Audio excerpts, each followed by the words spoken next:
Pendant 1095 jours, ce tribunal a disséqué les rouages d'une machine criminelle d'une sophistication glaçante. Les enquêteurs ont reconstitué, message crypté par message crypté, l'organigramme d'un empire tentaculaire s'étendant de Rotterdam à Casablanca, de Bogota au port d'Anvers. Taghi n'était pas qu'un trafiquant, il était un chef d'état-major criminel. Son procès, baptisé Marengo, a duré près de 3 ans. Il aura mobilisé des centaines de policiers, juges, avocats, journalistes, avec des audiences organisées dans un complexe bunkerisé aux abords d'Amsterdam. Il a mis en lumière l'existence d'une organisation tentaculaire opérant en Europe, en Afrique du Nord et en Amérique latine. Taghi était accusé d'avoir commandité au moins 10 meurtres. Seulement, il ne ciblait non pas des rivaux, mais des piliers de l'état de droit. Durant le procès, les juges décrivent un réseau structuré comme une armée, une chaîne de commandement précise, des tueurs à gages exécutant froidement des ordres transmis via des applications cryptées, et un cercle rapproché fonctionnant avec une discipline militaire. Taghi, pourtant absent de la plupart des scènes de crime, était le donneur d'ordre, celui qui décidait qui vivait et qui mourait. Le parquet a parlé d'un chef sans pitié, motivé par l'argent et le pouvoir, qui n'a reculé devant rien pour faire taire ses ennemis. Mais ce que révèle Marengo, au-delà des meurtres, c'est la manière dont un seul homme a pu tordre la loi à son avantage, étendant ses tentacules jusque dans les prisons, infiltrant des avocats, corrompant des douaniers et menaçant ouvertement des juges. La presse néerlandaise n'hésite plus à parler de narco-État en devenir, un avertissement pour toute l'Europe. Ridouan Taghi est désormais enfermé dans une cellule à sécurité maximale. Il ne reverra sans doute jamais la liberté. Mais sa condamnation ne clôt pas l'histoire. Elle en est seulement le point de bascule, car derrière l'homme tombé, il reste un système bien vivant. Et c'est ce système, la Mokromafia, que nous allons explorer.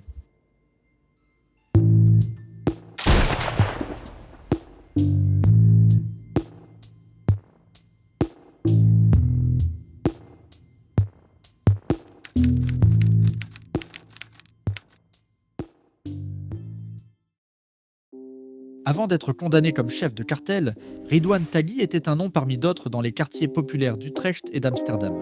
Né en 1977 au Maroc, arrivé enfant aux Pays-Bas, il grandit loin des projecteurs.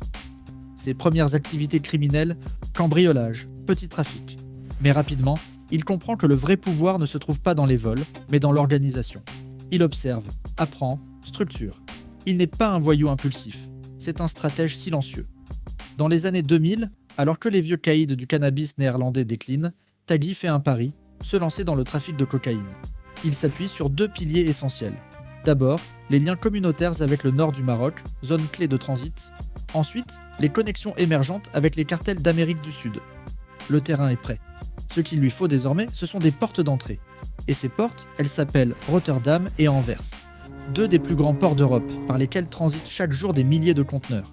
Trop pour être tous contrôlés. C'est là que le génie logistique de la Mokromafia entre en jeu.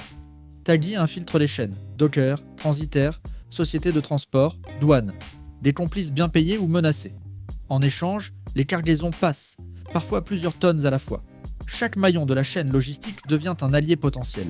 C'est un système que nous avions déjà décrypté dans notre enquête sur la mafia corse. L'art de transformer l'économie légale en couverture pour les trafics. À cette époque, la Mokromafia n'a pas de nom officiel.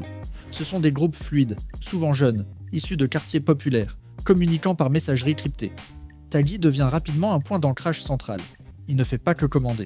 Il négocie, sécurise, étend. Il est à la fois chef militaire, financier et communicant. Mais un empire criminel ne tient pas seulement sur la drogue.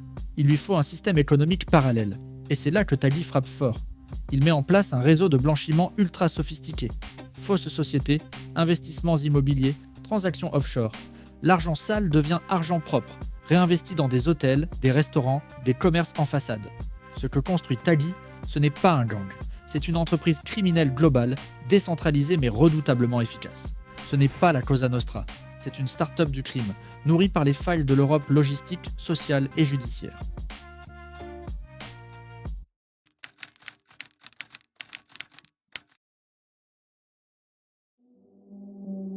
Si l'empire de Ridouan Taghi a prospéré, ce n'est pas seulement grâce à la drogue ou à l'argent. Il s'est imposé par une arme bien plus directe, brutale et terriblement efficace. La violence ciblée à haute valeur symbolique. La Mokromafia ne tue pas au hasard. Elle frappe là où ça fait mal. Et surtout, là où personne n'ose frapper. Dans les années 2010, alors que le trafic de cocaïne atteint des sommets, une série d'exécutions secoue les Pays-Bas. D'abord des rivaux, des frères ennemis du trafic. Puis, progressivement, les cibles changent. Un frère d'un témoin protégé, un avocat, un journaliste. Le message est clair, quiconque se met sur la route du réseau paiera. Le procès Marengo a révélé comment Tagui orchestrait ses meurtres à distance. Il utilisait des messageries cryptées comme EncroChat, envoyait ses ordres sous pseudonyme et rémunérait des jeunes pour exécuter froidement ses consignes. Pas de lien direct, peu de preuves, mais un contrôle total sur les opérations. En 2019, l'avocat Dirk Wiersum est abattu devant chez lui. Il défendait un repenti prêt à témoigner contre Tagui. 2 ans plus tard, en 2021, le journaliste Peter R. de Vries, célèbre pour son intégrité et son courage, est assassiné en plein centre-ville d'Amsterdam. Il venait, lui aussi, en aide aux mêmes témoins. Ces 2 meurtres choquent profondément le pays. Pour la première fois, les institutions judiciaires et médiatiques se sentent directement visées. L'État réagit. Le Premier ministre néerlandais Mark Rutte est placé sous protection renforcée.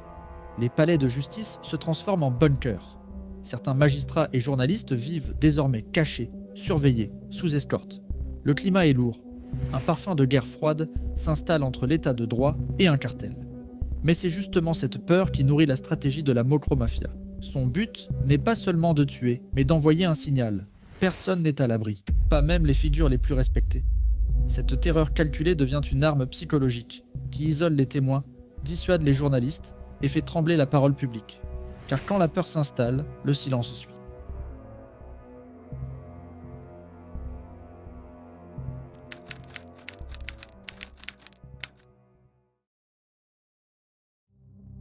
Face à l'escalade de la violence orchestrée par la Mokromafia, les États européens n'ont pas tardé à réagir. Mais si les condamnations de Ridwan Tagui et de ses lieutenants marquent une étape, elles ne suffisent pas à démanteler l'architecture complète du réseau.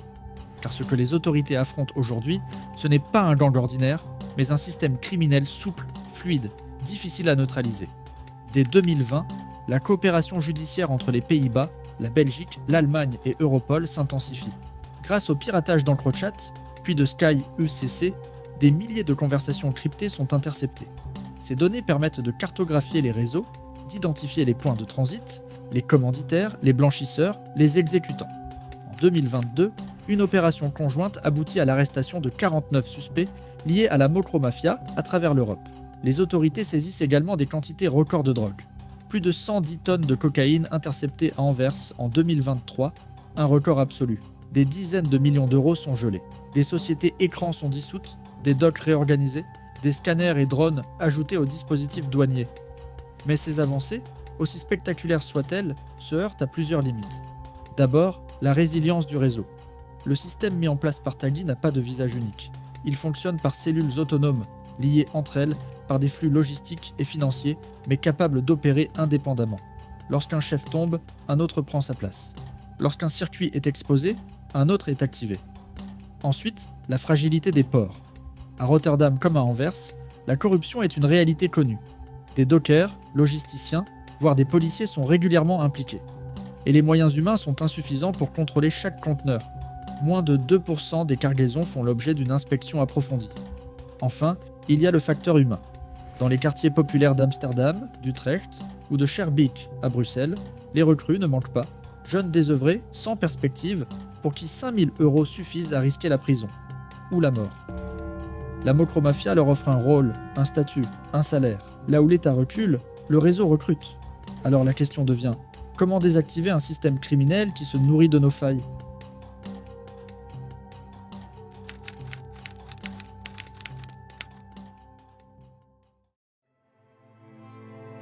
Ridwan Tagui est derrière les barreaux, à vie. C'est une victoire judiciaire majeure, un signal fort envoyé aux organisations criminelles. Mais ce n'est pas une fin. Parce que Tagui n'était pas seul. Il était une pièce, centrale, certes, d'un système conçu pour survivre à ses propres chefs. Depuis sa chute, d'autres figures ont émergé. Plus jeunes, moins exposées, tout aussi redoutables. Le trafic continue. Les ports restent vulnérables. Les quartiers d'origine, eux, n'ont pas changé. Et c'est là toute la difficulté. On peut arrêter un homme, mais pas un modèle. La Mokromafia n'est pas figée. Elle s'adapte. Elle opère désormais depuis l'étranger. Espagne, Maroc, Émirats. Elle utilise les nouvelles technologies pour se réorganiser. Applications chiffrées, crypto-monnaies, services financiers offshore. Son blanchiment d'argent passe par des startups, des commerces légaux des investissements discrets dans l'immobilier européen. Elle a compris une chose, le crime organisé moderne ne se cache plus dans les caves, mais dans les entreprises, les ports, les cabinets comptables. Ils se font dans le tissu économique, exploitent les lenteurs de la justice, les failles de la coopération internationale. Elle ne braque plus des banques, elle les infiltre.